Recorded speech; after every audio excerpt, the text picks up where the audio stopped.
Et si je te disais qu'un homme a littéralement disparu dans une explosion mystique, le soir même du 14 juillet 1789? Et que personne ne l'a jamais retrouvé? Ce mystérieux personnage s'appelait le comte de Lorges. Un aristocrate discret, mais influent, passionné d'ésotérisme, d'alchimie, et probablement membre d'une société secrète.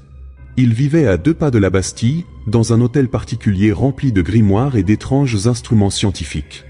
Le soir du 14 juillet, alors que Paris s'enflamme et que la Bastille est prise d'assaut, une explosion est entendue dans les sous-sols de sa demeure.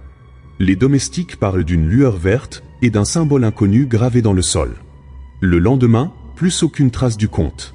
Pas de corps, pas de sang, pas de fuite enregistrée. Juste une pièce calcinée et une lettre postée plus tard, depuis Prague, datée du 14 juillet, dans laquelle il écrit « La Bastille est tombée. Le temps est venu. Ne cherchez pas les clés. Elles sont en vous. » Certains pensent qu'il a simulé sa mort. D'autres parlent de rituels d'ouverture de portail, d'évasion astrale ou d'expériences alchimiques ratées.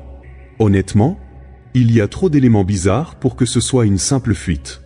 Le contexte, la date, la disparition sans trace, et surtout la lettre datée du jour même envoyée de l'étranger, c'est soit un coup monté brillant, soit un événement qu'on ne comprend pas encore.